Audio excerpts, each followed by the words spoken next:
Welcome to another edition of Crime Time with DutyRon and Ed Wallace. We are two retired New York City police detectives. Heck, over 20 years of law enforcement, each of us. If you like all things true crime related from the police detective's perspective, hit the subscribe button, little red button down there. Hit that notification bell so you'll get all things DutyRon and Ed Wallace when we go live or upload another video. Hey, tonight, as promised, we have computer crimes experts. These two gentlemen that somehow I was able to lasso. I don't know how I did it. I did it without Ed Wallace's help. We were able to lasso these guys, a combined experience of over 40 some odd years between the two of them. I'm excited to have these guys because we are going to talk about Kiely Rodni's potential laptop that was recovered by that Check It TV guy. He did, his own little work on his kayak, and he discovered some of her items. And we're going to talk about that. We're going to talk about the possibilities, some of the limitations that perhaps you have on an Apple device. We know that Apple is not friendly to giving out information, right, Ed? You know all about that. Yeah. So we're going to talk to these two gentlemen, and we're going to get into it in a few. Ed, how you doing, and where the hell are you right now? Doing good, Ron. I'm in Boston. Oh, wow. I think Boston was playing the New York Yankees. Yes, they are at Fenway Park right now. Right. So hopefully, let's go Mets. Mets are getting clobbered tonight. Ed, so a lot of things have been going on with this thing. We have these two guys. We're going to bring them on in a few minutes, but I wanted to talk to you. But you know what? I forgot to do something. We got to thank our Patreon supporters, channel members, and all the folks who positively engage in this true crime community, because without you, we would be nowhere. So we thank you. We give thanks and praise to each and every one of you who are here on the live interactive chat. But we also thank the replay viewers and the folks who leave us comments down below. And again, we're all about being kind. If you don't have something kind to say, keep it to yourself. But we definitely have a lot of information that we got to get out here, and we got a short period of time.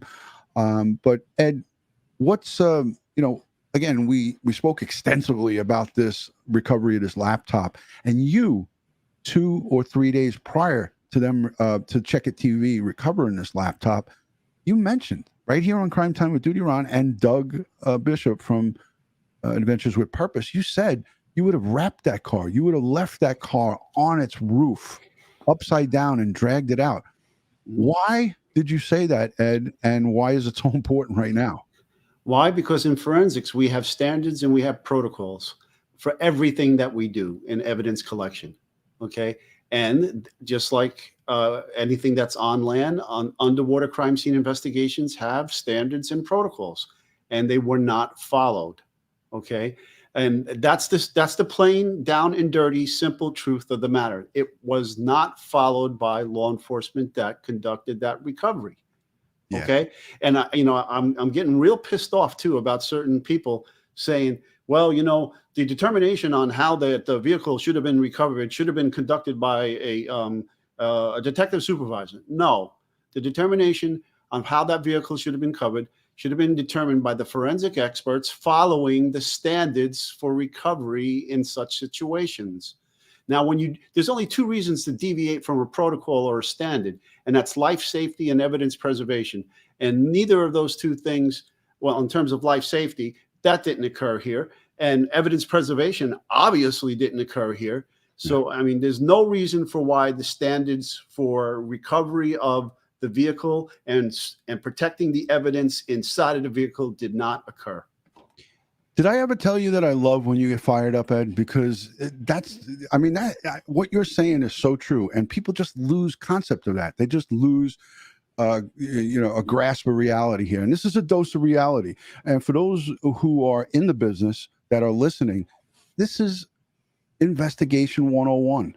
Hey, without further ado, I can't let these guys wait, because these guys are a tremendous asset to Crime Time with DutyRon. They're not only a tremendous asset to us, but to our cybersecurity. Joe Caruso is the CEO and CTO of Global Digital Forensics. He's been in this business since 1980. Now, I'm making this guy out to be old because 1980 is a long time ago. He's been doing this stuff for a long time, and I'm honored to have him on the show. Joe, thank you for joining. Oh, you're welcome. Glad to be here. Hey, and I also have a sidekick of yours, Employee of the Year, Bob Knudsen. Hey, Yep. Bob, thank you so much for joining us. You guys work together in computer forensics. You do a lot of great stuff. I looked at some of the news articles all over the news on Virginia Tech, and you've chimed in on so many different things. Joe, can you just give the audience just a little bit on your background? Sure. I've been doing computer forensics as a career since 1980. Um, I've worked on major cases throughout the country. My background is in computers. I was recruited out of college, so I worked for IRS CID right out of college, and then I've just been doing computer forensic investigations for all that time, 30 some odd years. Wow. That's impressive. And Bob is an employee of yours. I said Employee of the Year. I'm just breaking his chops. That's a cop thing. He started out with the police department. Bob, could you just give the audience a little bit of your background and knowledge? Sure. 1982 Police Academy. I did 20 years throughout my career. I was in Midtown Uniform Patrol. I was in the Street Crime Unit. I moved on to K9, finished up in the Bronx, retired after 20, and I had been studying a little bit on computers and decided maybe I could do something with this. So I took a few certifications and got my first job when I retired. It was just a networking company, and we had a breach. So I started thinking maybe I could marry the two. Right. So the cybersecurity and the police background kind of kicked in, and then I started a class on computer forensics and cybersecurity, and ran into Joe. Right place, right time. And I've been with him for the last 16 years. Wow, that's outstanding. And again, people like label folks in your industry as the computer geeks, right? I'm fascinated by the work that you guys do, because you're not just going after small time people. You guys are working on cases where it's child pornography. You're working on financial crimes. You're working on murder investigations. We have Kiely Rodni, 16-year-old who went missing, a resident of Truckee, California, Northern California, mountainous area. She went missing, and she was recovered by a personal, like a volunteer, volunteer dive group. And she was recovered after 20,000 man hours were put into an investigation and searching several bodies of water. And I want to show you guys, because I know that both of you have dive experience too. Yes. Both of you have the dive experience, or is it just one? Both of us. Wow. So not only are you guys computer geeks, you guys can dive. We can do it all. I love it. I love it. And I want to show these guys the video, because I never shared it with them. They're busy guys, and I'm not going to bog them down with this stuff. But I want to show, it's about 5 minutes. And this is Doug Rinn from Adventures with Purpose. They're on day 2 in California, and they're doing a dive in the last body of water, Prosser Reservoir. It's a lake, fresh water. They go down there, and let's just take a look at this.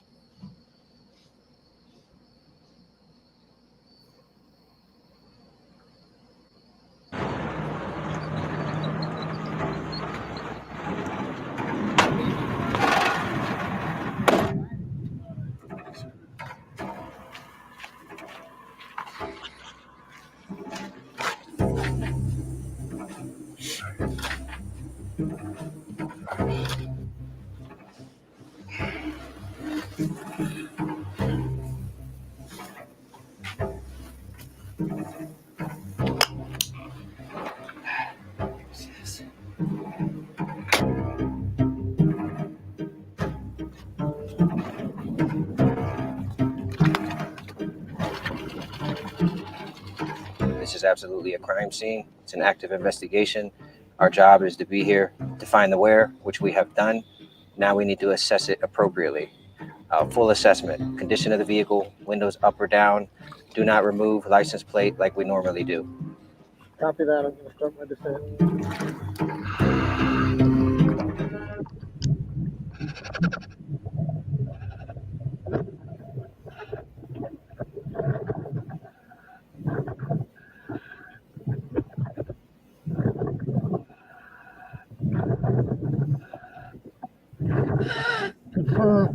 confirm. I see the vehicle and the license plate. We have just found Kiely's vehicle. Over. 10-4. Do a full assessment, methodically, slowly. Make sure you focus on footage of the vehicle so that we can accurately relay that to the authorities. The vehicle is upside down. I repeat, it is upside down. I'm at the rear of the vehicle now, working my way around towards the driver's side. Over. 10-4. I read you loud and clear. I'm approaching the driver's side window, trying to get a look inside.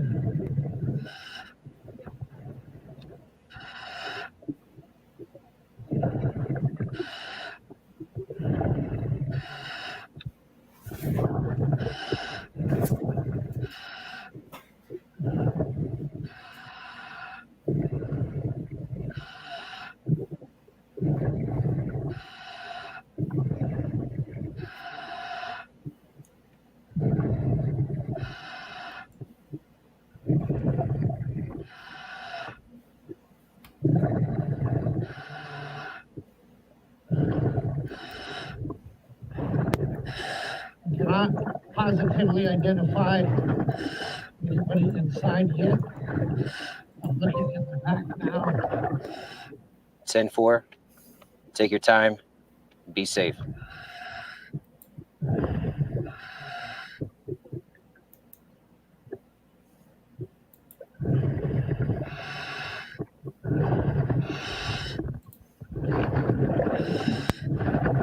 I see a pair of shoes at the back, away from the back window. 10-4. I read you loud and clear.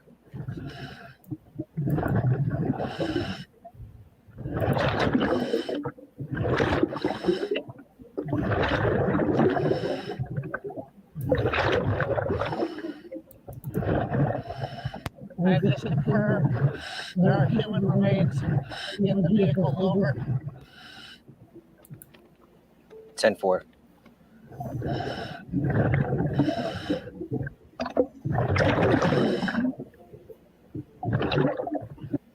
I just want to stop it right there for my computer crimes experts. There's a brick from, it looks like what could be something that would be for an older or an Apple MacBook Pro laptop. I don't know if you guys concur with me on that one. Yep. Yep. I would agree with that. Okay. There's only a couple more minutes to this, and then we're gonna get right into with this. I just want you guys to see the rest of this.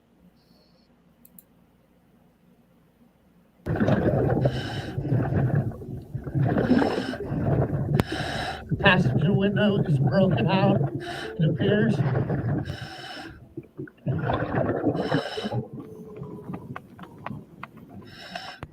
Rear driver's side window is halfway down. Copy that. Rear driver's side window is down. Line the line and return top side.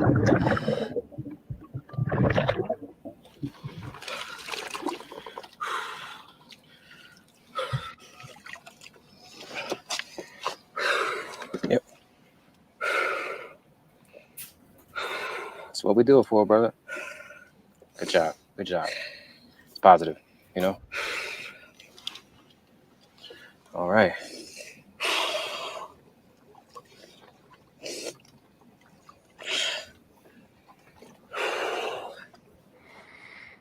She's in the back of the vehicle.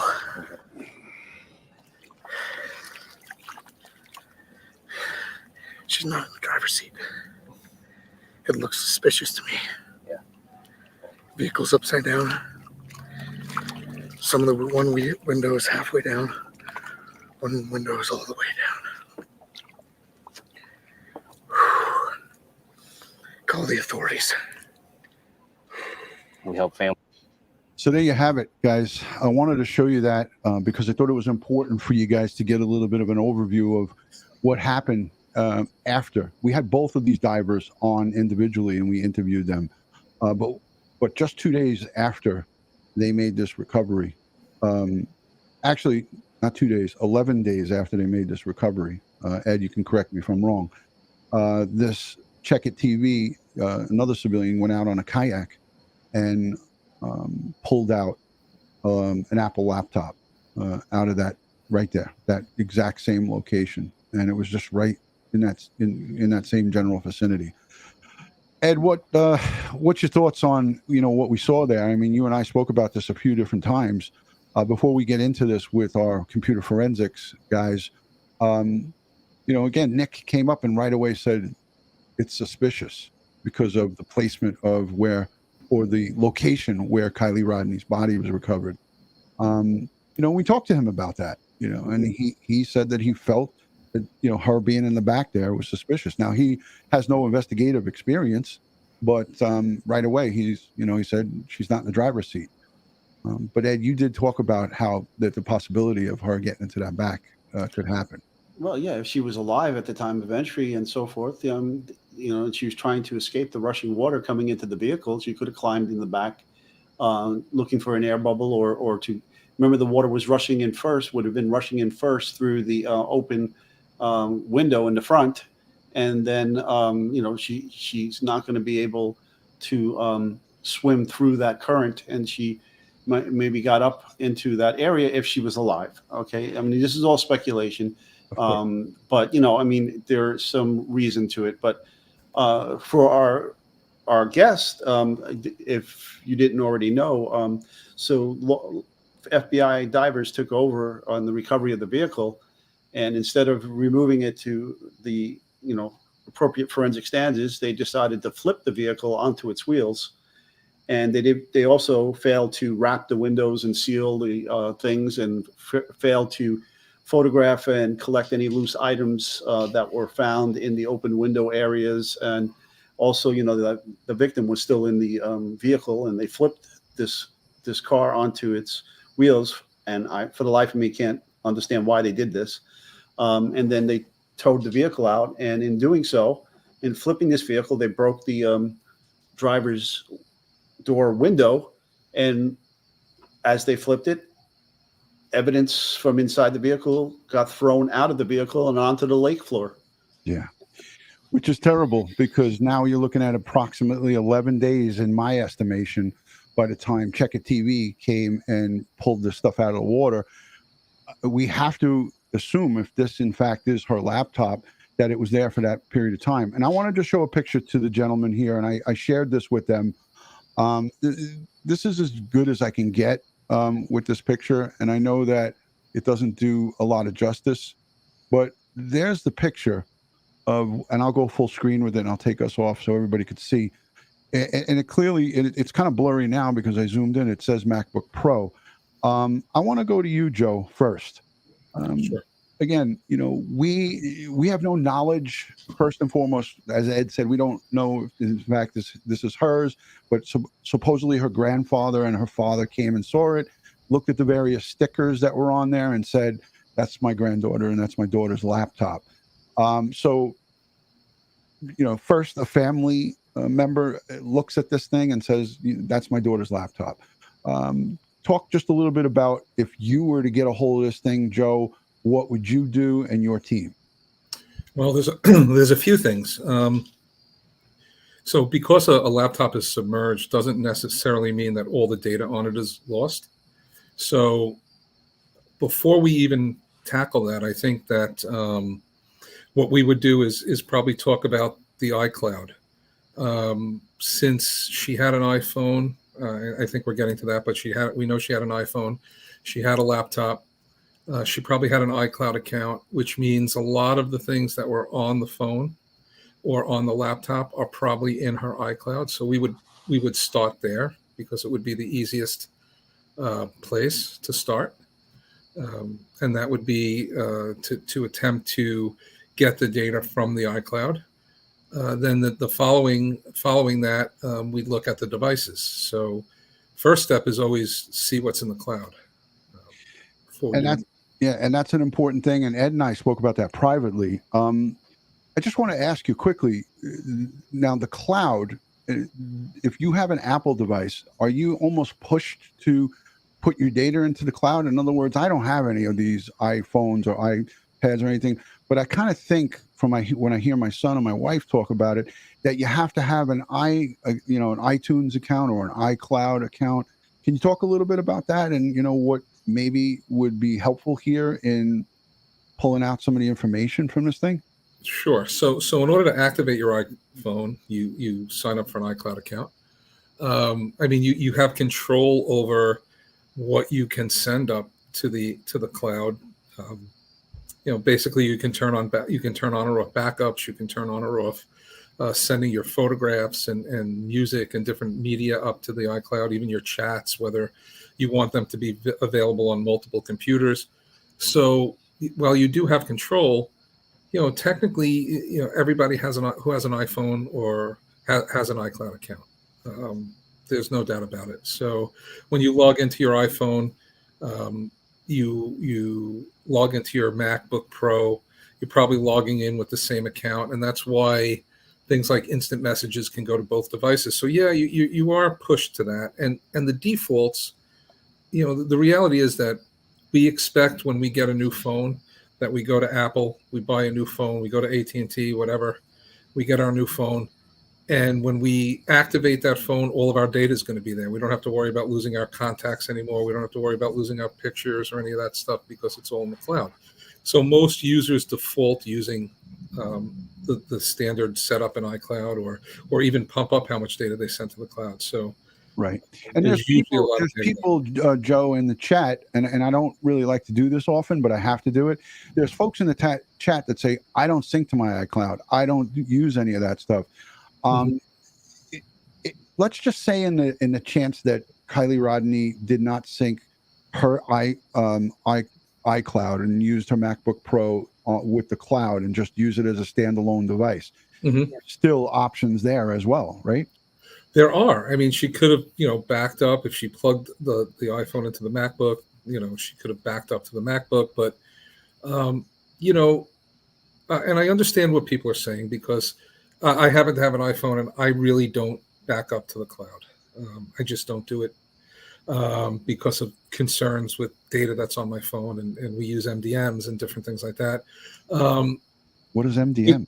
A mobile device manager that prevents us from copying data to certain places and things like that. So, but the reality is that, and I think Bob would agree, 99% of the cases that we get, and we do a lot, hundreds and hundreds and hundreds of cases a year. If it's an iPhone, there's usually data in the cloud. So we can argue, I don't do this and I don't do that. But, a 16-year-old girl, she's probably not overly concerned with the privacy settings on her phone. She probably just wants the convenience of being able to get text messages. So if we really want to be realistic about it, I mean, I'm sure people can argue all day long that I don't do this and I don't do that. But the reality is most people send their data to the cloud. And at 16 years old, there's probably going to be a lot of pictures there, photographs there. Sure. Yeah. And, Sure. I know a lot of teenagers do that. They back it up they push it up to the cloud so that they can have access to it from multiple devices. And, if she's at a party, she might be taking photographs like this party that she was allegedly at, before she went missing. So, any photos that she might have taken with that phone, even if it was submerged underwater and recovered later, but could have went up to that cloud and then they could have access of photos from the party there. Absolutely. 100% correct. And, I think that's an important factor to really look at in these type of situations is that, let's say she didn't back up to the cloud at all, or she didn't push anything up to the cloud at all. Just because the device is submerged, it doesn't mean that all the data is lost. I mean, after Hurricane Sandy, we recovered hundreds of drives that were submerged in salt water for days, weeks, that were not even solid state drives. They were actually spinning hard drives, and we were able to, get the data from those drives. So just because something is submerged, it doesn't necessarily mean that data is lost. Now, there is a big difference between a spinning hard drive and a solid state. Huge difference, yes. Right, and in terms of water intrusion. Oh, that's right. Spinning hard drives are, they're technically sealed, but a lot of times they'll have paper or cardboard gaskets, things that can get wet. They're prone to leaking inside the drive. So they do get wet. Solid state drives, there's solid state chips. So if they go underwater and there's no power or something doesn't really disrupt the memory, corrupt the memory on the SSD drive, then chances are you can remove that. You can dry it out, make sure it's completely dry, and get the data off of it. I got a silly question. So this appears to be, from me just looking at it, one of the older style MacBook Pros. Can we cover the older style, and then if we can do it in a short period of time, and then segue into the differences between an older and something that's like just the latest and greatest? Like my son's running out to go get his iPhone 14 at Roosevelt Field. Sure. So one of the big differences is, of course, the migration to solid state drives. The spinning hard drives were much less prominent in the MacBook Pros until a couple of years ago, and they migrated to solid state. And when I say a couple of years, I mean it really depends on the model. I have some MacBook Pros here in front of me right now that are 3 or 4 years old, and they have solid state drives. So we're talking, the chances of that MacBook, when we say older, are we talking 5 years? Are we talking 10 years? Unlike Windows PCs and Windows-based products, the MacBooks tend to hang around a lot longer. People use them a lot longer. Apple always said they're predominantly a hardware company, right? And they just make sure their stuff is solidly manufactured. It works well together, and it usually lasts longer. Yeah. So what happened is we went from spinning hard drives to solid state drives, and then other things got introduced by Apple from a security perspective, like the security chips now. So data is encrypted on the drive. If you don't have the password to access the data, then decrypting it is a huge problem. It's a brute force type of attack that can take days, weeks, months to crack. They've introduced a lot of things to hinder people accessing your data. And in the forensic community, some people say it's anti-forensics. In reality, it's Apple's way of making sure their devices are as secure as they possibly can be. So we went from spinning drives to solid state. We started to see encryption in the operating system, and then that migrated to encryption built into the MacBooks themselves, MacBook Pros. So it's just become more and more complicated to do forensics on these devices, but certainly not impossible.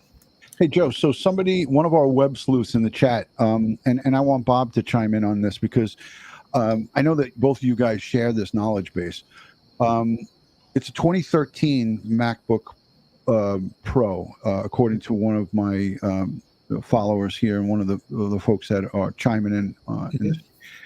What are we looking at in a 2013 version of this type of setup? Is that a solid state, or is it what Joe was just talking about, Bob? So it could be the SSD drive that was actually like a 2.5. Right. If it's gone through it depends on what version, if we're of the Mac OS. But what we could be looking at, if it's an original, so you could have HFS. You may not have core storage. You may not have any encryption on it. So in a case like that, if we could get the laptop open, going back, of course, to the submerged laptop, right? So if it was similar, you get that open. If you can get the drive out of the machine and it's not encrypted, and you can get past the core storage, or if it's just HFS plus, we have forensic tools that would allow you to read that drive after we copied it. We would make a forensic copy, of course. Making sure that it's dry first before you yes. Yeah. I wouldn't plug it in wet. Right. That's exactly. But I have not tested submerging Macs, but I know that ones that I have had to disassemble when you can, they're pretty tight. Yeah. What type of have to get a shim tool in there? What level of encryption are they up to now? So the encryption works. Are we familiar with SHA-1, SHA-256? Well, explain it to the audience because I'm sure many of them. Okay, so it's It's an algorithm. It's based on a key size, and to simplify it, you would have the length of a password, right? So if your password was only 4 characters long, it wouldn't take you long to beat that. So the password you select gets hashed, it gets run through this algorithm, and then that encryption goes through the drive. So without that key, you are not able to decrypt the drive. Now, when we talk about brute forcing, we start getting into the topic of what we call rainbow tables. So what everyone is told these days, minimum of 9 characters, upper and lowercase, alphanumeric, special characters. We've all heard that before. Right. So the reason for that is because with the rainbow tables, there are people that have already taken every possible combination of an 8 character, and they have already generated specific hash values on those rainbow tables.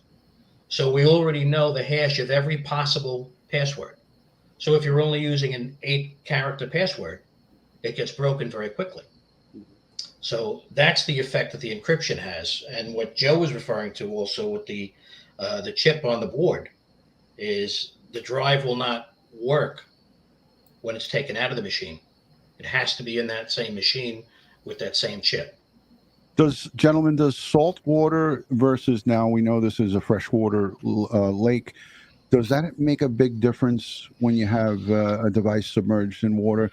Let's argue that maybe someone did throw her cell phone in the water and they'll recover that at some time, or maybe they've already recovered it. Would it make a huge difference if this was in a saltwater body or fresh?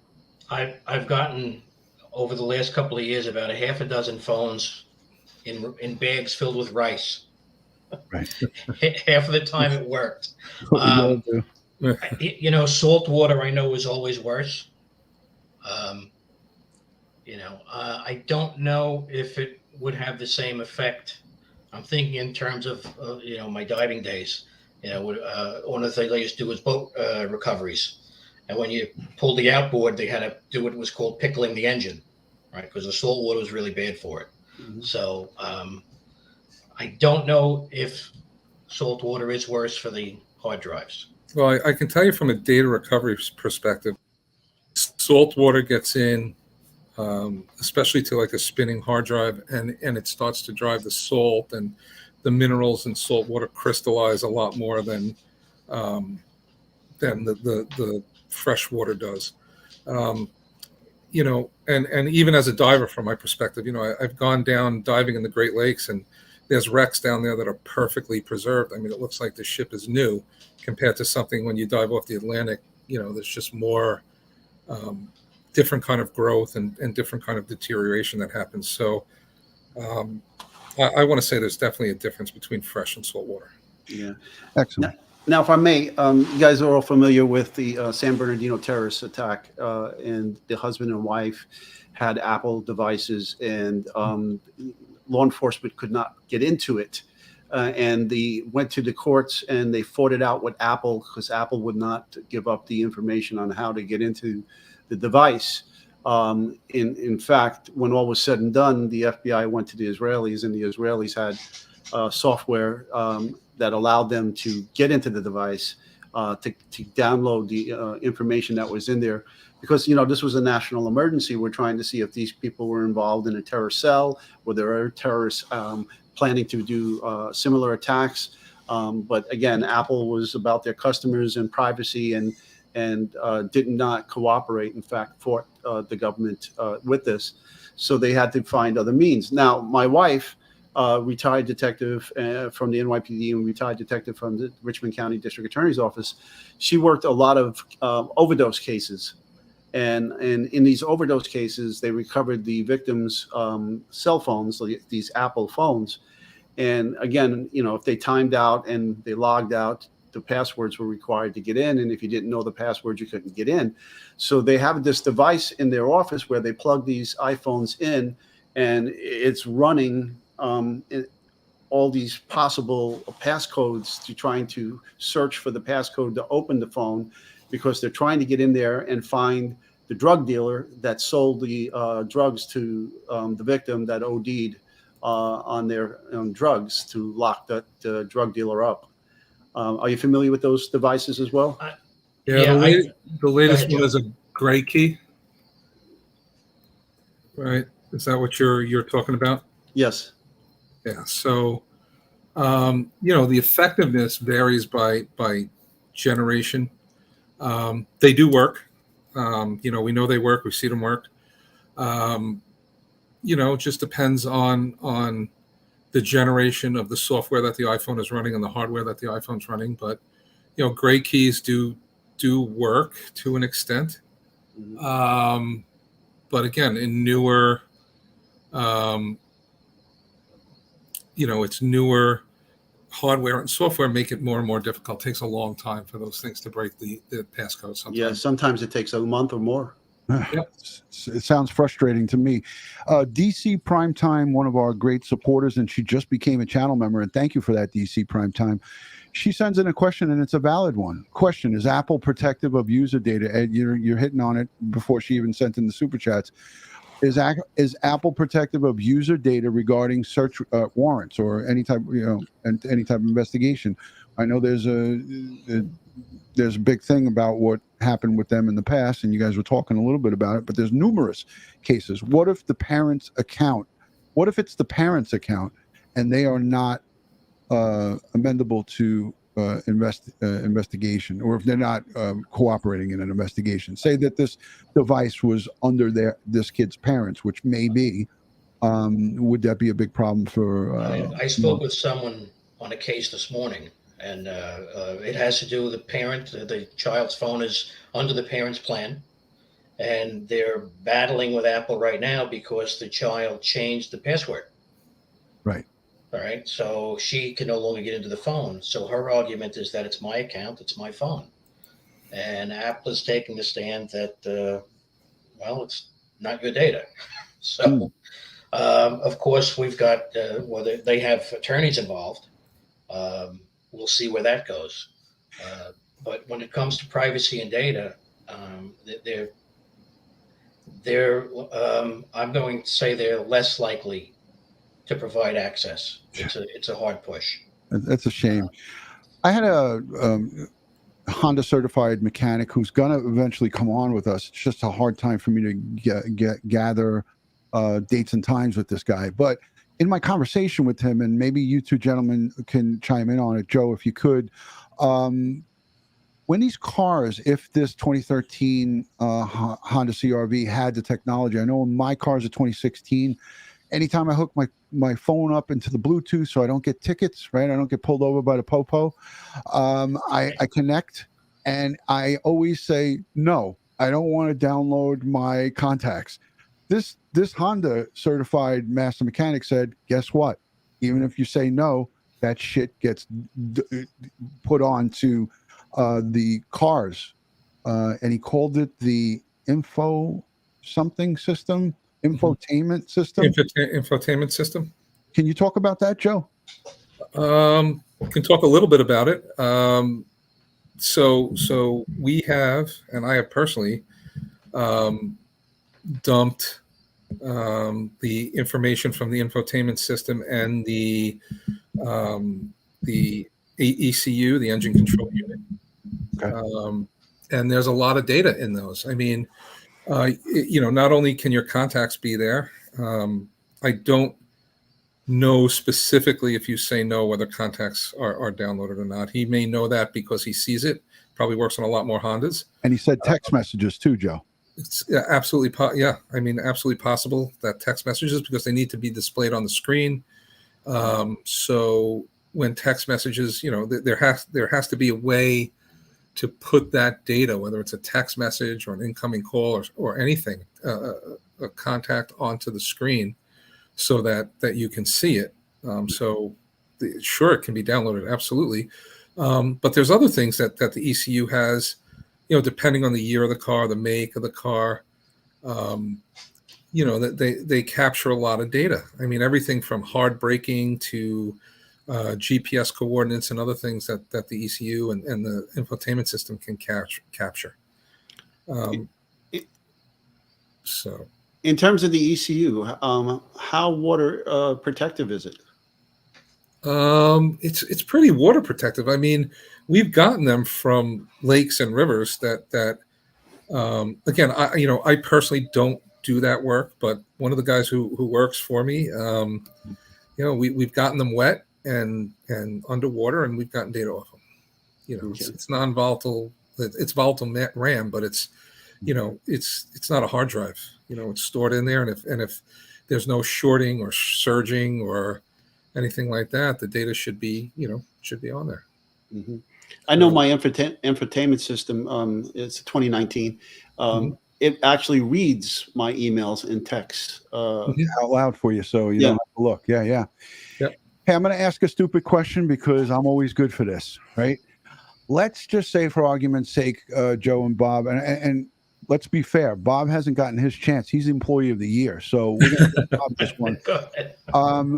Bob, if let's just say, for argument's sake, and I'm not saying that that's what happened here. Let's just, for argument's sake, someone got a hold of this girl's phone or her laptop. Something happened to her, and they were like, "Oh shit, we got to get rid of all this data." And they do. I have sold old phones in the past, not recently, but old Samsung devices where I factory reset it. I'm like, all right, I'm going to get rid of all of my stuff on here, all of pictures of my wife with her in her bikini and all of that stuff, and let me just clear this and factory reset it. If someone was to, and this is my question, if someone was to take Kiely Rodni's tech and wipe it out, laptop, cell phone, what can you guys do, Bob? It's tough to get some of that back. Once it's factory reset, there's another piece that comes into play. One of the security features Apple has now, if it was done to combat theft. So if your iPad gets stolen and somebody wipes it, when they go to set it up again, you still have to sign in with the previous owner's account. Password. Yeah, username right? and password. So without that information, you're not getting past it to do anything else. So even if there is information available, it's going to be a hard pull. I've had a number of phones that have come in, and as soon as I start them up, it tells me hola, hello, and many other languages, right? Plug them into the forensic tools, and the forensic tools right off the bat read it and tell me phone's got to be initiated before we could do anything. So at that point, if you were able to bypass the security, which it's not something we run into, I'm not even sure what you would get back. Right. If it was there. So I think there's something we should really touch on, if you guys don't mind, and that is, in our practice, and again, this is the real world, right? We're talking about the data that's stored on the phone, but what people don't realize is there's so much other data that leaves your phone. I mean, a good example is go to google.com/timeline and look at how much data. I mean, if you have location services on and you're running and you have Google Maps or the Google app on your phone or iPhone, I mean, they basically, I've had iPhones where the Google timeline went back like 7 years to every store, restaurant, address the person been to since, from the time they were 15 to the time they were like 22, 23 years old. Wow. So, I mean, there's a lot of other data. Everybody concentrates on the phone. We need to get in the phone. We need to get in the phone. And the phone is usually a wealth of information. Don't get me wrong. But if you are a detective and a technologist, you realize that aside from that piece of hardware, there's so much other data available. I mean, things like WhatsApp chats that are stored in the cloud or maybe on another device. Different types of data that is not necessarily SMS text or not necessarily iChat or chats where they're using other types of software and other chat software, Facebook chats. Right. What about like Snapchat and TikTok? Because these kids they go all over TikTok and Snapchat. Sure. If you're not doing a hard shutdown and those are running in the background, like you said, the data is just mining. And Oh, you'd be surprised if you allow them to update in the background and run. I'm telling you, you know, I tell everybody, you really want to freak out, look at your Google timeline one day and see what's there. And if you're allowing that stuff, you know, some people say, oh, I don't see anything. But a lot of people come back to me and they say, holy crap, I'm seeing where I was for the last 5 years. Yeah, it's like you've gone to a restaurant and then a couple of days later, you get something in your phone and said, how was your restaurant visit the other day? You know, and it tells you the exact location you were at when you didn't search it or you didn't do anything. Right. It's just you left your GPS on and you sat there for a period of time. So now they know that you were in that restaurant. Right. Yeah. And for those of you joining late, these are two great guests of ours. Joe Caruso, he's the CEO of Global Digital Forensics, and Bob is one of his account executives. I believe he's, you know, out there, you know, one of his right hand men, because as soon as I got a hold of Bob, he's like, let me get my boss on the phone. And I was like, the boss? I always try to go away from the boss. He's like, no, I actually like this guy. He's awesome. So if you're tuning in, both of them, you know, are part of Global Digital Forensics. I'm linking their company down in the description. They have a website. They're here on Long Island. They are local folks that I encourage. I'm going to link on DutyRon.com, hyperlink to their website. Hopefully they'll have good enough cyber intrusion stuff. Maybe I'll ask them to look at my stuff. But if you're not yet subscribed, Ed Wallace and I, we do these informative live streams. This is here so we can educate not just us, me and Ed, but for you guys. We're doing this for you guys. And we like to give this valuable information from the source, from the people who walk the walk and talk the talk and do the job. You know, again, Apple is a completely different animal than Android and Windows and Safari and all this stuff. I hate using Safari. When I go over to an iMac computer, I'm like, get this shit out of here. I don't want it. Give me a good old Google search bar. But you could use Google when you're using Apple devices. You know, all you have to do is download Chrome and you can just go at it. Like I took my wife's phone the other day and she had the iPhone's mapping thing and it sucks. So I was like, give me Google Maps. And then I downloaded it on her phone. And now probably it's just tracking everything, you know, all of the movement, because she probably didn't shut it down, you know? Well, you see the commercials for, was it DuckDuckGo? Yeah. You know, about I'll be watching you, about all the Google searches you do and how much information they're gathering on you. Yeah. Mm-hmm. Yeah. Mm-hmm. I just wanted to revisit something from earlier that came to mind. For a few of the people that mentioned they don't sync to the cloud. So one of the things that I use on every case is you really don't know till you look. So you got to look in the cloud. Another couple of questions that just came to mind over this case is, it's like when we used to make arrests and you found one gun, you always looked for two. Mm-hmm. Right? Mm-hmm. Same thing with this case. So we know she's got a laptop. We know she's got an iPhone. Does she have another computer at home? Does she have an external hard drive that she backed up Time Machine to? That could be sitting in the drawer, right? Because you don't want to lose all your data. So even if the laptop is not recoverable, there could be an external drive with, you know, the most recent backup. Yeah. You know, and what you mentioned about the pictures earlier, I think Ed brought it up. Mm-hmm. You know, if you were able to get pictures, if she was taking pictures somewhere, We were at a party. yeah, you have embedded data that's going to have the latitude, the longitude. It's going to have location. And I think the other question I had was the cell tower data. Has anybody gone after the cell tower data yet? Yes, they found her body based upon the last ping from her cell phone in the triangulation location, and that's where the Adventures with Purpose, the private dive team, went to search first. This was the last known ping on her phone by this location. But they didn't search there first because they ran into somebody else who we're going to get into that in a minute. Yeah. But that was their plan of action. You're 100% correct, Ed. Just Bob, the Bob, cop in me has one more question.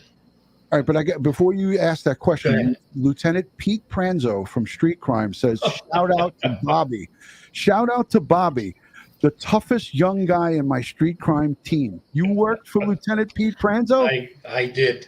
Holy shit. I got to get a book open on you. I got to, hey, LT, I'm going to be calling you in a minute to see if this guy was soft. Pete is the best. LT is going to sign your overtime slip for appearing tonight. There you go. Yep. You get time and a half. What was the question? What was the So thought? how far was the car from the shore? About 50 feet. How did it get where it got? Well, that's the mystery. Okay. So it entered the water. We assume that it's, it has a little, buoyancy and flotation for a little bit, and then it nosedived down. And Okay. Yeah. I got a quick question for the both of you guys, or either or, if you guys want to jump in. There was allegedly 200 to 300 and as much as 400 youths and young teenagers and 20-year-olds showed up. There was reports that an older crowd showed up. It started getting put out onto social media, but now there's no social media posts. Everybody, the internet sleuths and the people who are following us, including me and Ed, we cannot find one piece of information. That was my bleep machine. There's no digital data available publicly. Now, we know that the FBI is on this case, and local, state, federal. I'm sure that we don't have access to their case file, obviously. I'm sure that they've got some stuff, but what's the chances if you have 200 to 300 or even 400 people that there's no publicly made photos on social media or anything like that? What can the feds and the detectives do to mass search for, let's say, posts at that Prosser family campground? Is there a way to do that? Is there a way you could search for anybody that posted in that area? What I would do is I would start with her. If we knew what her social handles were, you start looking at her accounts, and they're of course going to show you anyone she's attached to. There are software tools available and APIs, application programming interfaces. Sorry. Thank you. That's code. Those are back ends, right? Back end to the front end for a developer to write a piece of code to search through. If anybody's ever heard of Google hacking, so there are searches that you could run in Google to find information on documents that might be on somebody's website that they are not aware of but are available to the public. So the web, right? You start searching, you look at this one, you look at the next one, you find out who's friends, you start zeroing in. You should also be able to find out other devices, even though you wouldn't be able to get identities immediately. You should be able to find other devices that were in that area. Yeah. Is that like geo-fencing kind of thing, or am I off base on that? Is that like? Yes, this was the big push behind 2,000 Mules. Okay. Where it was True the Vote, I believe, obtained public records, so they were only given the identifiers for the devices, and then they were able to track. And this is how law enforcement also, during COVID, there was a group having a party in Florida on a beach, Fort Lauderdale. They found out during the lockdown that all these kids were out on the beach, but they said, well, we didn't give away any information, but so what did they get? They get an identifier and they get a device.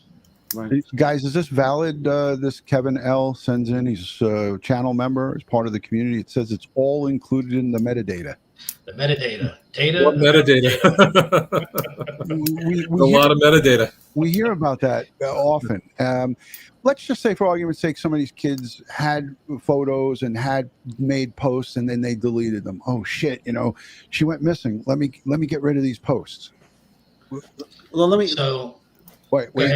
Ed? Let me just piggyback onto that. Now, if you can take your photos down from Facebook, your page, but it's my understanding that if you don't read the fine print, once you post a photograph on Facebook, it's no longer your photo, it's Facebook's photo. Right. And they have a copy of it in their database. And they That's also correct. do facial recognition, just like if you look at your Apple devices, your Apple iPhone, you'll see that you can say, like, I want to find all the pictures of Bob, and they'll show you all the pictures of Bob That's right on right. your phone. So, Okay. And the same thing with Facebook does it. I mean, so many companies out there, just run facial recognition as normal course of business. Hey, this question that's up on the screen from DC Primetime. Thank you for the $5 super chat. The ping was an outgoing call. Would the recipient report data from the start of the call or at the end of the call?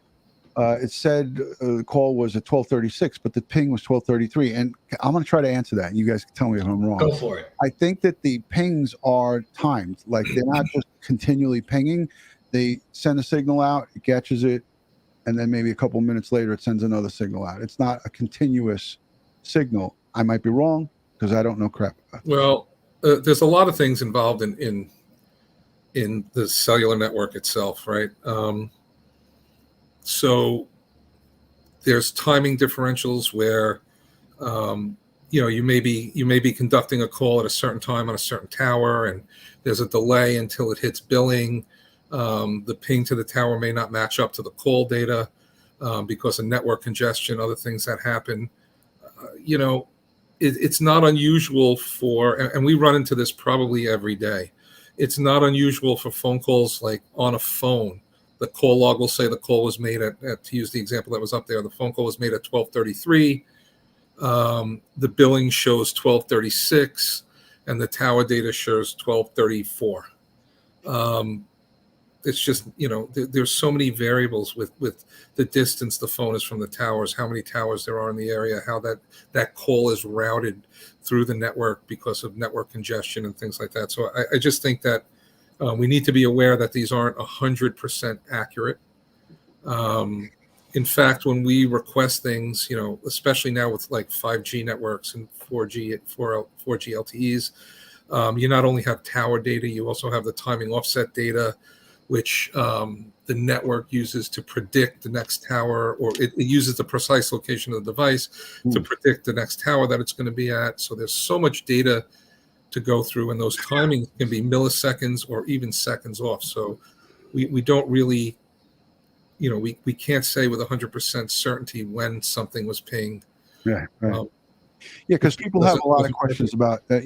Joe, there's a lot of people who question about the pings, and there's a lot of these cases, they get solved on pings. And like Ed said, the dive team, they had the plan to go straight to that spot where that last ping was. Mm-hmm. They ran into somebody who said that she called for roadside assistance. But before we get into that, I want to play this little clip. Jennifer Nobles, who's been a member on the gold platinum level, she sends a message into both of you guys. If you have a family plan, she's talking about iPhone stuff. Even if you get separate iCloud accounts, could it still be linked to the person who the main account belongs to? Thank you, Jen, for that question. And I love you. That's the issue I ran into this morning. I think that's what that question is pointing towards. So where the parent has the main account, but each person that has a device has their own iCloud account to log in. Mm-hmm. And she's having issues recovering the data, even though she's the account holder. So there's also Apple family plans, right? So, for example, me and Patty and her daughter are all on the same family plan, for example. So we can use each other's devices to reset passwords, for example. So it depends on the family plan you're talking about. You may be able to use a device on that family plan to reset another device. So like when I go to find my iPhone, I see their devices, right? I know where they are. Just because we're all in the same plan together and we've allowed access to that type of stuff. So Gotcha. That really depends. Ed, I know you're on limited time, so I'm going to try to speed this up. So, gentlemen, we have Adventures with Purpose who came, dove, found the car, found her remains. But before they did this dive, they were at a location getting supplies. I think, don't hold me to it, I think it was Walmart or some location, Best Buy. Best Buy. Thank you, Ed. I knew that you would know that. So they ran into a fan of theirs, and somebody who, they have 3 million subscribers here on YouTube, and they're all, they're doing God's work. They do a great job. They've recovered 24 people in 2 years or so. Cold cases. This was the first active case that they worked on. So they've done an unbelievable job. So they get stopped by this guy, or a guy contacts them and says, "Hey, I'm a roadside assistant agent in the local area. I got a call Saturday morning from a young girl, and she was with a guy, and they were." I'm going to play this. The reason I want to play this, and the reason I'm getting you guys on here, because I want to ask you about data and all the information based on what this guy is saying. So if you could just listen to this, we'll play it. It'll be quick, I promise, and then we'll wrap this up. All right, here we go.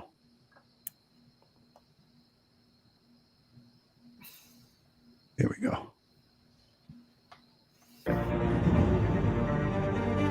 So we just got out of Best Buy after picking up some supplies here in Reno, Nevada. We're on our way to work the Kiely Rodni case just down the street in Truckee, California.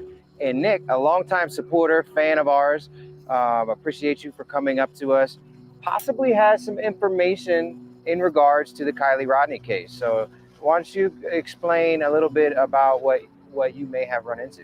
So my name is Nick. I work at an emergency roadside assistance program.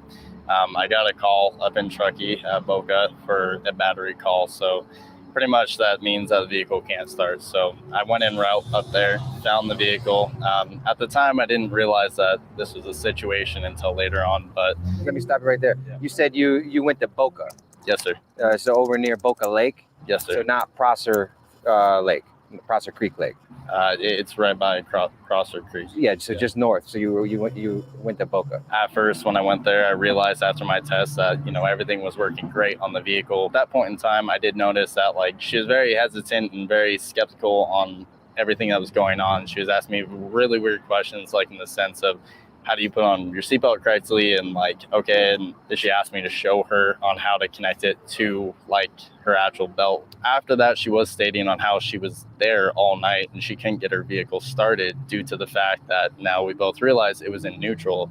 She was wearing a sweatshirt, so it looked like she has been there for quite a while. What color was the sweatshirt? It was a gray sweatshirt. Gray sweatshirt. Was it dark gray or light gray? It was light gray. Okay. Yeah. Also, there was a guy there that was with her at time being. He was wearing a black San Francisco flat top ball cap facing forwards, brown hair that's sticking out just a little bit on the sides. It was kind of they were both kind of at unease is what it looked like for me, as if either they had a crazy night or a crazy day, or there's something going on I couldn't know, and at the time I didn't realize what was going on. But other than that, he was a thinner built guy is the best way I could put it, with a bro tank, and it was a white bro tank. He had some freckles on his face, or maybe it was acne or whatnot, but it was on both sides of his face. He was also a little bit shorter than me, so I'm 6'3". In hindsight, you're realizing all of this. When do you think that this took place? Was it before, during the day, after she disappeared? To be honest with you, it's either right after she disappeared or right before she disappeared. Okay.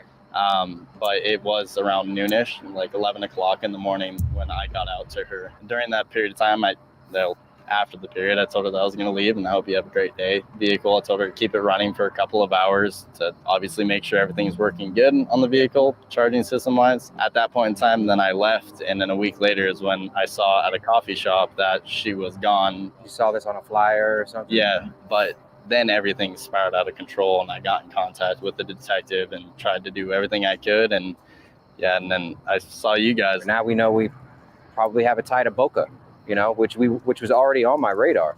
Do you know who placed the call to your roadside company? So I can't get details. Calls don't go through me; they go through dispatch. So you don't have. So when you were digitally dispatched, did you call them to say you were coming, or you just showed up?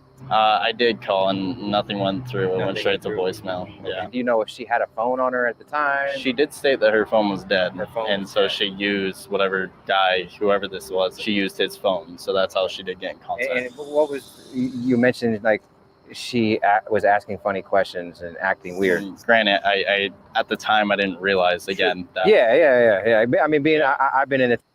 So I don't think we need to go any further with that, because there's all the questions that I have. He got a call. We all know that AAA, all of our, State Farm, Geico, all of these, roadside assistance things and so forth. You need to call up and give your VIN number. You need to get a callback number and all of this stuff. So based on what this guy's saying, he made a phone call and went straight to, voicemail. Are they able to get data to verify that this in fact did happen? Because the police aren't even speaking about this. Now, this could be part of their investigation, but it's out there publicly on the Adventures with Purpose live stream. Joe, what can they get from based on what this kid was just telling them? Well, I mean, I think the easiest thing is to see if there was a call. I mean, call records are certainly obtainable, right? And I'm sure that if they went to the, well, I mean, it's always the path of least resistance, right? I mean, first thing I would do if I was investigating this was, call the guy's employer and say, listen, did this call come in? He doesn't know about it. He doesn't know who routed it. I mean, let's verify that it actually happened. And then verify it through the phone company and see if the call was actually made. I mean, that's really not that difficult. I think that's, that would be the first thing I would do. Right. Yeah.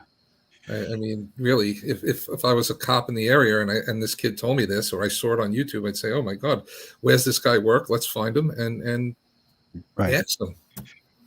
But unfortunately, because all the missteps that happened in this case, example, 20,000 man hours, 18 different agencies searching. They told Adventures with Purpose, you don't need to search Prosser Creek. We covered it. Mm-hmm. There's people that rightfully so would be, suspect if they were going to do the right thing here. And we would have to assume that they will, based on this information. Again, a call had to come in, it had to get logged, and I'm sure that they're working on that. So you find the phone number of the place and you subpoena the records from the phone company. I mean, we do that every day. And you don't get roadside assistance without an account. And then vehicle information is obtained. You have to have the vehicle information on the account, license plate, make and model, all that stuff, registered owner. Yeah. It's all there. Mm-hmm. It should be easy to find. I called Honda Roadside Assistance, and the first thing that I was asked is, what's the last four of your VIN number? Mm-hmm.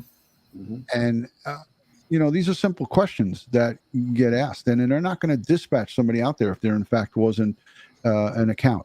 Mm-hmm. So, I'm sure that the parents had an account for Roadside Assistance, whether it was through their insurance or through a private, if they bought it privately out from the dealership.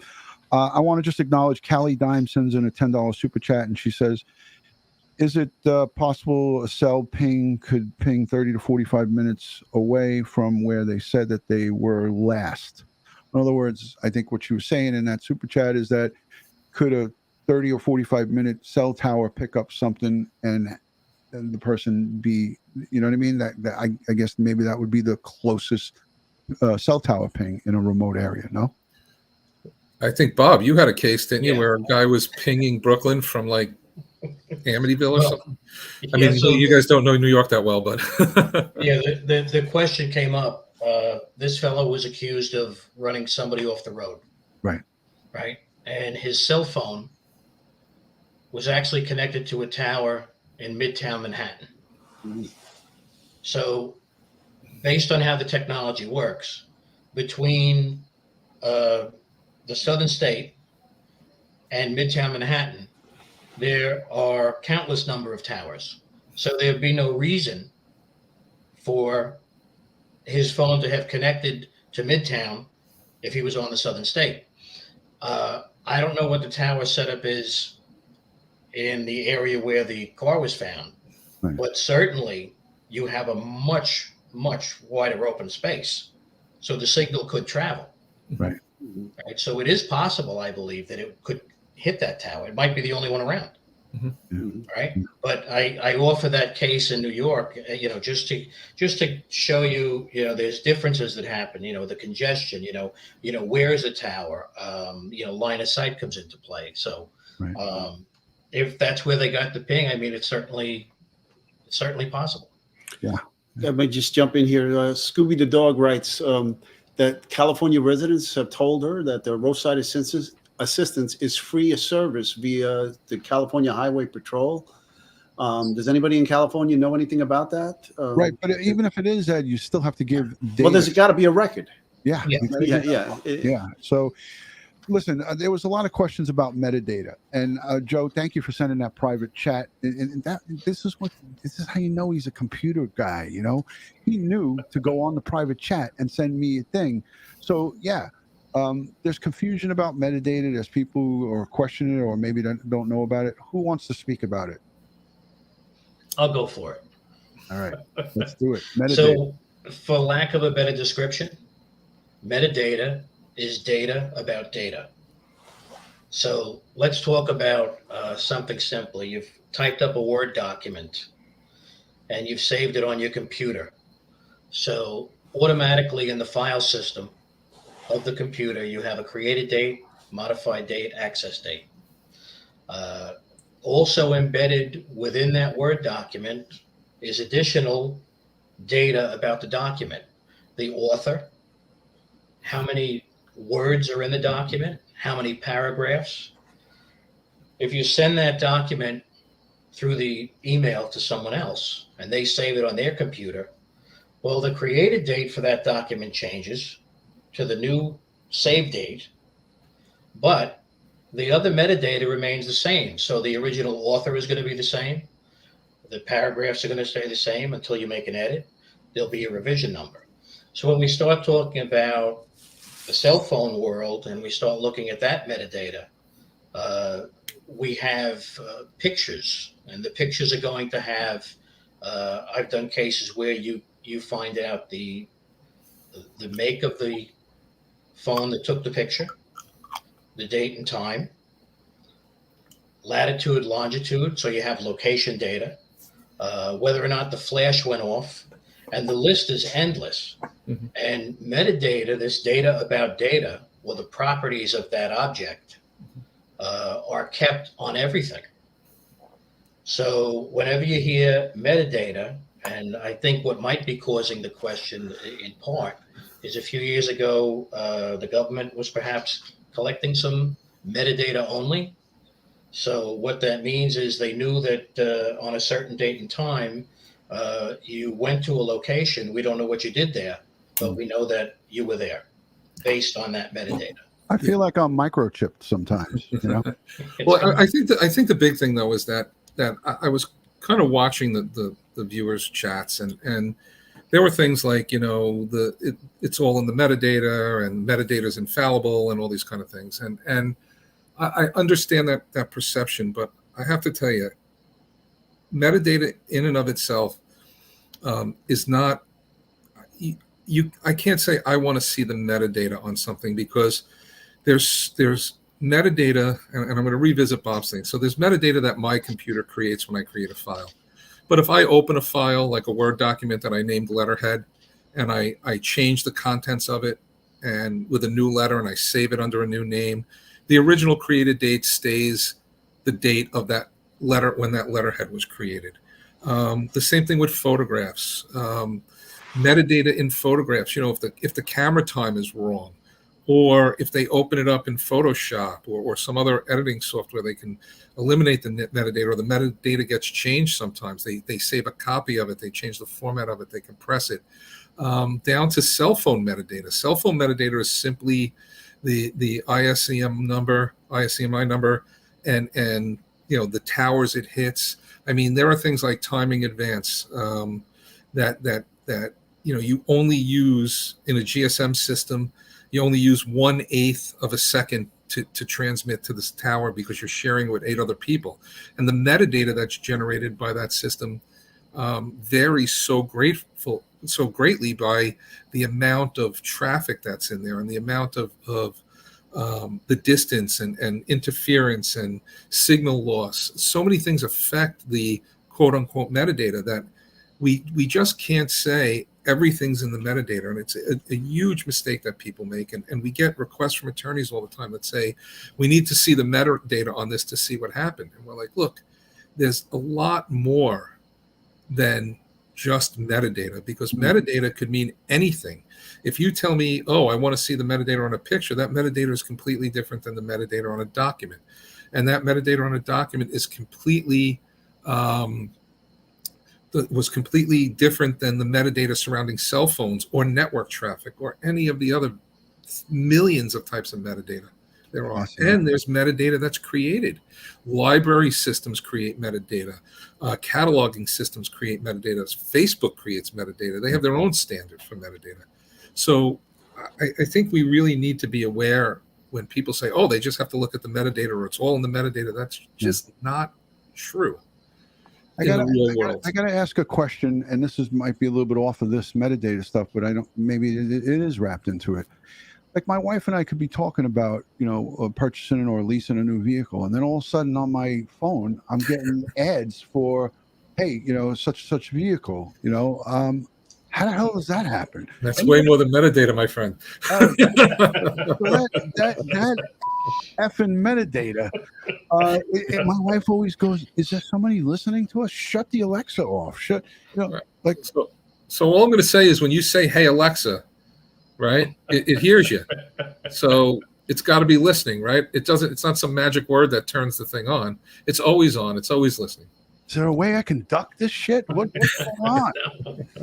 Well, it's the same with your cell phones, right? I've had this argument with my wife. I said, look, there are people that are listening to our conversations through our cell phone. And she said, oh, no, that can't be true. And so we did a test. We talked about something, and then all of a sudden we started getting advertisement for what we were talking about.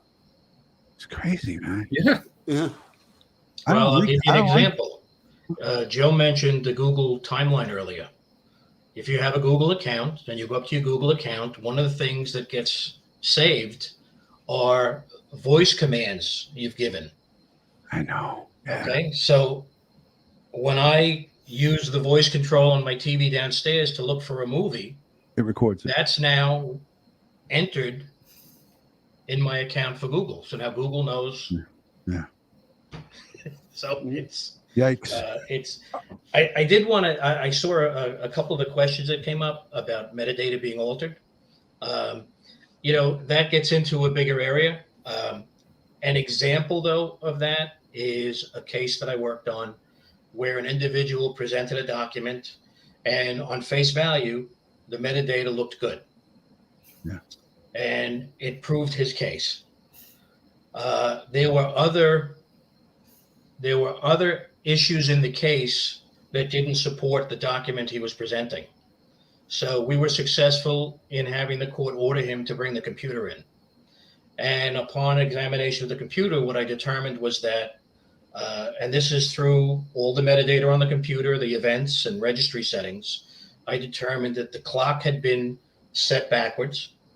So what this gentleman did was he reset his computer clock, recreated a document, went back, set the clock back, opened it, printed it, and the metadata looked fine. It looked like he created it 2 years ago. But that's because when you look at the Word document in a vacuum, that's all you have to look at. But because of the supporting evidence that there was something fugazi about. Fugazi. It's a technical term. Yes, the Italian term for bogus. Yes. You get fugazi, you get this. Yes.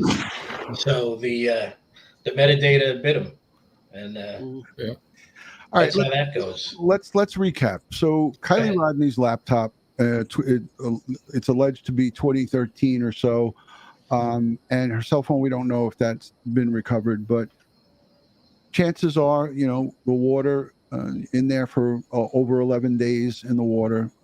What would you guys say on, in your professional opinion, what kind of challenges do these FBI agents? I would have to assume the FBI's got this and took it back to Quantico or wherever they take it, one of their local offices there. What kind of challenges do they got? I'll go with you first, Joe, and then we'll run to the Employee of the Year. So I just did a quick little look, and 2013, MacBook Pros predominantly had SSD drives. If it was their primary storage, unless they bought an upgrade where there's a lot more storage. So I want to say, conservatively, they have a 50-50 shot of getting the data off it. A roll of the dice. Yep. How about you, Bob? I'm going to go with that. Is it because he's the boss? Yes. No. Fair enough. I would say it would be more accurate to call it a flip of a coin. Yeah. I think based on the year, the type of drive, fresh water, from what we covered today. Right. But we also spoke about many of the other possibilities of data being stored on the infotainment system of the vehicle, in cloud, and et cetera, et cetera, et cetera. Hey, I have an old 10-year-old global digital forensics ad. Can I play that? Am I allowed to play it? It gives an 800 number, investigate.com. Sure. Are you sure? It's a young lady, and then there's a guy in a suit. I want to just play this because I want people to see. This is from almost 10 years ago. You give me permission, boss? Sure. All right, here we go. This is the company, Joe Caruso, and our great friends, Bob. This is their company. So let's listen up. Let's listen to what they have to say from almost 10 years ago. Our society exists in an age of digital information. We rely on technology all around us to make our lives better. So when problems arise, they too are often tethered to this complex digital world. That's why Global Digital Forensics was started. Our computer forensics experts are masters at solving digital puzzles, from finding the smoking gun that's crucial to a legal matter, to simply understanding the facts behind any kind of digital activity. Global Digital Forensics seasoned experts have the answers you need. If you have a problem that involves digital evidence, our experts will help you every step of the way. But don't wait. Digital evidence is very time sensitive. You may be losing valuable information right now. Call Global Digital Forensics immediately to speak with the most experienced team of digital forensics experts available. Call now. Outstanding. That's my first infomercial that I've ever gentlemen, I can't thank you enough on behalf of Ed Wallace and Crime Time with DutyRon. You've provided such great insight. And I don't think we could do this in 1 hour. It's an hour and 20 minutes that we're doing this. Would you guys agree to maybe come back again and talk to us about some of the other cases and if anything develops in this one? Sure. Absolutely. Yeah. Thank you so much. I think, yeah, it's just such a fascinating, computer forensics, anything electronic. There's so many questions. I mean, I could probably, probably go on for hours with this thing. And, again, we are living in a world of data, right? And we could do shows on how to keep yourself safe while on the internet. I know you guys do. That's part of what your company does too, cybersecurity. And maybe you could take a look at my website and see if I'm vulnerable to hackers, but I'm getting a little bit ahead of myself. Stephanie sends in a super chat and she says, I'm a LA nurse. In LA, a nurse, I read that wrong. In LA, a nurse recently crashed her car and killed 5 people. They could tell her foot was on the accelerator, the speed. Would they be able to tell from the Honda's telematics if she was foot on the accelerator? I believe so. That's not these guys' line of work. I'm not really sure that these guys can speak on that, but I did ask that certified Honda mechanic about RPMs and speed, if we can detect that. And he said in certain vehicles, depending on the year, make, and what, if it's one of the higher end ones, there's your base model, and then there's everything that goes up the road. But anyways, you're expanding on it. Right. Absolutely. Yeah. So I can tell you that in newer vehicles, like especially vehicles that allow you to lock and unlock your car and check the oil level and all those kind of things from your smartphone, the connected vehicles, there's just a ton of data. And I mean, it's everything from, like I said, it's not just hard stops, it's accelerations and where the vehicle has been and GPS coordinates and just a ton of stuff that's recorded. And it's not a little bit of storage anymore. These things have, gigabytes of storage. They can store just a lot of data over a long period of time. I'll give you guys just a little bit of a tidbit. Oh, go ahead, Ed. Go ahead. I'm sorry. Remember back in the day with OnStar and so forth, if you got into an accident and your airbags deployed, OnStar got notified that the airbags in your car deployed, and they're calling you to see if you're okay. Yeah. And the same thing with my cars. Like, I'm getting notifications via my information system from the dealer. Hey, it's time to come in and bring your car for oil change. Okay. Because all this information is flying around, from your car to Toyota or from your car to your dealership and so forth. And yeah. Here's a little insight that I learned from the Honda certified master mechanic. And this is from conversations I had with him. He told me that in certain vehicles, when he goes to replace, like a transmission's covered under warranty and they're going to put a new tranny in a Honda, they call the digital data center and they have to program these transmissions with all the, black box and onboard computers. And there's a transmission computer that runs the transmission. And he said that they have data for years on that vehicle. And it's not even stored in the vehicle. It goes from the vehicle to their data center. So that's unbelievable. And that's a possibility in Kiely Rodni of them ascertaining and getting that information from, maybe she had an oil change just a week or so ago, and they'll have a whole bunch of data. But getting the data out of a car that's sitting in the water for 2 weeks, that's a challenging thing. So it's not only cars and things like that. I just leave you with this. Those cards that you use at the supermarket record everything you buy when you get your discount, and CVS and your Easy Pass and all the other electronic things that you use in your life to make things easier leave a digital trail, and it's all there. We've used all of it. A New York cabbie thought something was a foul with his Easy Pass. So he opened it up and he put a LED light attachment to it to see if it was pinging, even though he wasn't traversing through an Easy Pass toll collection device. And sure enough, it was pinging, and the light would turn on anytime somebody that read that device as he was driving through the streets of Manhattan. Crazy. So he no longer trusted the device and got rid of it. So that's a little different because that's an RFID and anybody can really read them. You may not be able to do anything with it or decipher it, but I mean you pass RFID devices all the time. All the time, yeah. So. Your credit cards, your global entry cards, your passport, all have these RFIDs. Enhanced driver's license have RFID chips in them, and so people can read these things if they're not protected. Here's just one more quick little plug. This is the website, einvestigates.com. I'll link it down below in the description. This will also be on the website, and there's all kinds of stuff: penetration testing, breach response, e-discovery services, computer forensics. This is a great website. It's chock full of information. Go on there, and if you need their assistance, you don't have to be local. They can help you remotely. And Joe and Bob, I'm sure, have representatives that can help you guys out if you have, if you want to hire them or talk to them about computer forensics or online safety. Anywhere in the world.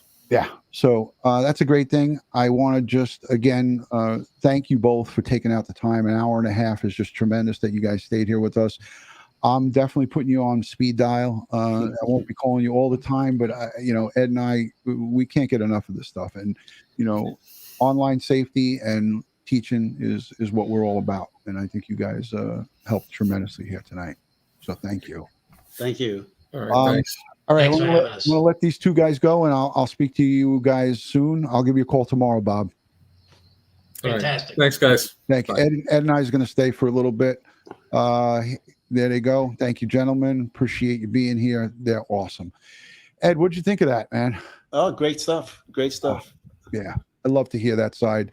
We're going to do more of this stuff, and we're going to talk about other cases with them and go over all the different various digital forensics. These guys are chock full of information. Hey, like Ed and I always like to say, God bless the world, God bless the United States of America, and God bless each and every one of you here in the chat, but especially all victims of crime and their families. They need us now more than ever. Let's give them strength, prayers, and positive vibes, and let's get behind them and support them. And I want to say thank you to the replay viewers, the live chatters, and everyone who has subscribed and shared and gave thumbs up. Ed loves to engage. Sometimes he engages too much. Oh, I gotta stop. tell Ed to stop. Like I'm going to say right now, hi, Candace fans. There you go. All right. Ed loves everybody.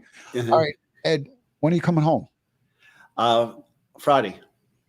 All right, good. Get your ass home. We need you back here on New York soil.